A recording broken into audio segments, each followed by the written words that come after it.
Time now for a segment so hot, my grandmother uses it to put a little pep in her step, she says. It's Upset Alert. Coach? Oh, I'm sorry. First, a quick review of the standings and rules. Coach and Greg been stuck on that in those high 30s for quite some time. I got you got 1 point. Yeah, you were at 38.5. 39 and a half. Brew and Wildes right there. Not me. No, you last week. Oh, shoot. Yeah. I've been rolling. Sorry. Yeah. I'm right on your heels, Wildes. Exactly right. And listen, this can turn. There's a lot of time. 13 points is not that big of a deficit. That's right. It's just, a couple good ones. Okay, Coach. Coach? So typically I go with the big upsets, and that's how I like to do it. And there are a lot of ones that I thought about, but to me this is the best upset alert week that I've had here. I'm taking Kansas City. Wow! This is the absolute. It's win-win for me. I feel like it should not be allowed. This is absolute 15 games in a row. This is win-win. If they win, we get another point. Great, we extend our lead. If they lose, that's not so bad either.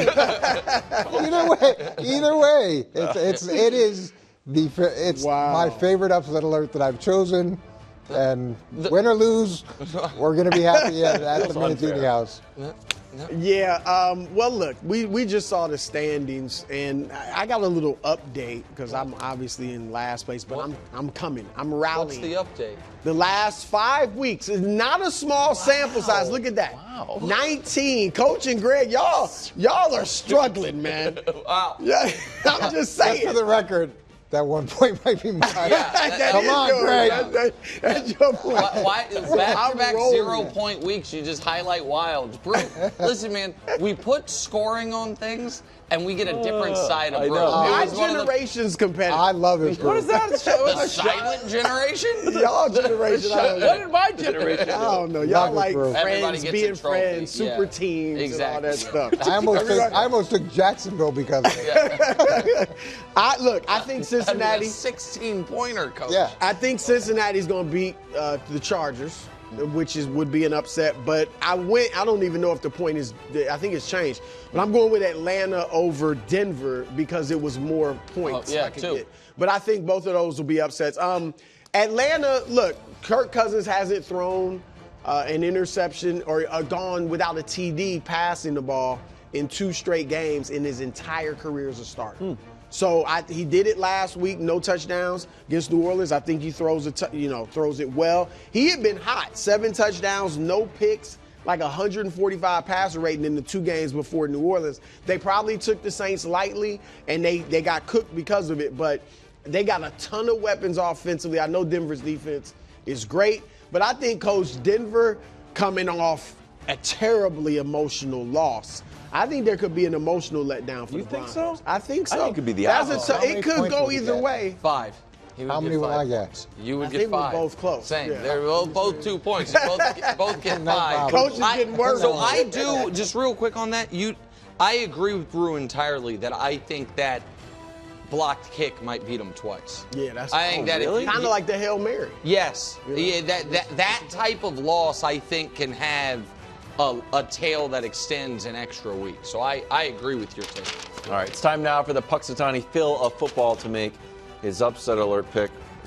I know. Just a coincidence. I'm going to this game, but it's not the reason I'm picking it. Patriots over Rams, straight up. Oh, we grew up in New England. That's why you picked the Patriots. Not true. I can pick the Patriots every week. You do. I don't. You pick them more than anyone in the Almost media. every week. You've picked them a lot. I pick them more often than most people, but only when I feel there's something special brewing. And I got it right, didn't I? Yeah. Beat the Jets at home. Yes. Well, we only have a handful of wins. I didn't know you got week 1 as well, the Bengals. Yes, and I got week 1. Yeah. That was a good one. Yeah. I know you're thinking, rookie quarterback versus Super Bowl champion Matthew Stafford. Talk about a media darling. Well, first of all, Matthew Stafford already lost to a rookie in Caleb Williams, and we just learned that Drake is better than Caleb Williams. So there you go. Is Drake better than Matthew Stafford? Certainly not career resume, but not bad. I believe Matthew Stafford started every single game, and Drake May has just played sporadically. What's it say there at the bottom? He got hurt. We took that game out. Oh, okay. Well, what do you want him to do? Take a passer inning down when he was concussed? Yeah, I think the games you play count. What I want you to do is count the games the guy played. Guys concussed. It wasn't like he got concussed in the fourth quarter. It's shortly into the game. Lucky he was out of the game. He'd have more touchdowns than Matthew Stafford. Patriots this year, all we talked about was the bad O-line, which a lot of bad teams just blame everything on the offensive line. Well, turns out Patriots are getting a little bit better. And they're not allowing anybody to get to Drake May, or Drake May is more elusive. Meanwhile, the Rams have, I think, 1 or maybe 2 offensive line injuries. McVay's playing a little coy, and the Rams are not scoring in the red zone. Now, maybe Puka, maybe this is a little bit when Puka and Cooper were out, but now Puka's back, but Christian Gonzalez will be on him, so that means Puka is basically out. So for that reason, Patriots, big win at home. Also, one little caveat, because I know you're thinking, Rams on a short week, 1 o'clock game, flying across the country. I said, Josh, run the numbers on that. Josh said, actually not good. So that is not a reason I'm picking. Sean McVay, 10-1 against the spread on a short week. That's true. That is just, I was thinking the same thing. I'm not against you. I'm not against you. That's perfect. I'm just telling you, Sean McVay, 10-1. This is the week I passed. I mean, it just is. Clearly. KW. Okay, we'll see. What's been the best way for people to make money in sports media this year? You wait for the money line to go down and then bet the Chiefs. All right, that's true, but that doesn't really apply to what we're doing. Also, Nick's picks. Nick's picks. Yeah, Nick's picks. There we go. What do? We just give you winning weeks. Hey, we're not as braggadocious as Parkins on Breakfast Ball this morning. Oh, I'm seeing the board so clearly. Nope. Just workman like 2-1 every week, printing money, 17-12-1 on the year, good. Nearly 60% against the spread. Steelers +3 against Washington, easy money. Easiest money of the year, the Cardinals +2 against the Jets. The Rams. What happened there? I'm sorry. What? What do you mean? What, Wildes? Cardinals? Rams. No, just chill, buddy. Relax. Nobody interrupts you and your alcoholic grandmother. Let me do this. How dare you? She passed away. 5 years ago. The Rams really let me down with some of the red zone inefficiency. But we're going back to the well on a few of these. First, I don't understand how this line exists. Pittsburgh at home, getting 3.5 against. You give me Mike Tomlin at home in the division, getting more than a field goal. Every Ravens-Steelers game comes down to a field goal. Every time Tomlin's a dog, they cover. I'm not saying they're going to win outright. I think they might. But I am saying that they're not going to lose by a touchdown. It's Mike Tomlin at home in the division, and you're giving me 3 in the hook. Thank you very much. America, this next one shocked me as much as it shocked you. Patriots +4.5. Thank you. KW. Thank you. Here's the thing on the Patriots +4.5. And you glossed over it at the end.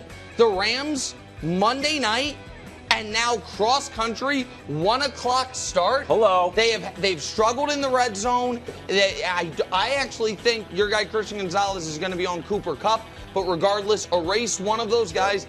I disagree with you. The Patriots are going to win. But this just seems like a workmanlike kind of sloppy Rams victory. Something like 19-17, 21-17, whatever it is. The Patriots getting 4.5 at home against a Rams team that's looked shaky, whose offensive line hasn't been great. It's just too many points. I don't like the Patriots to win outright. I do like them to cover the 4.5, and we know Drake May will go for that backdoor cover. Oh, yeah. They be down 10 at the 2-minute warning. Drake May's going to be running around, diving for first downs, whatever it is. Patriots +4.5. And then the last one. I mean, give me a break.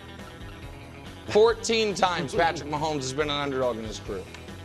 12-1-1 against the spread. 11-3 straight up. Fun fact, Patrick Mahomes undefeated in his career in Orchard Park. It's why they want to put a dome on that stadium to make things easier for old Josh Allen. Another fun fact, this will be the 5th time the Chiefs have been an underdog in a football game since they last lost a football game. Twice against Buffalo, twice against Baltimore, and twice against the Niners, actually. That's who they've been underdog. 2-0 against Baltimore, 2-0 against the Niners. Right now, 1-0 against Buffalo. Try to get it to 6. So this will be the 6th time, pardon me. So there it is. Nick's picks for Week 11 is Pittsburgh getting 3.5. New England getting 4.5. And the two-time defending Super Bowl champions on a 15-game winning streak getting 2 points. There it is. Good. I would take that Patriots money line, though. You really want to get juiced up. I'd like to win. I'm just saying. Thanks for watching. Subscribe here to get more from the show and to check out clips from other shows on FS1.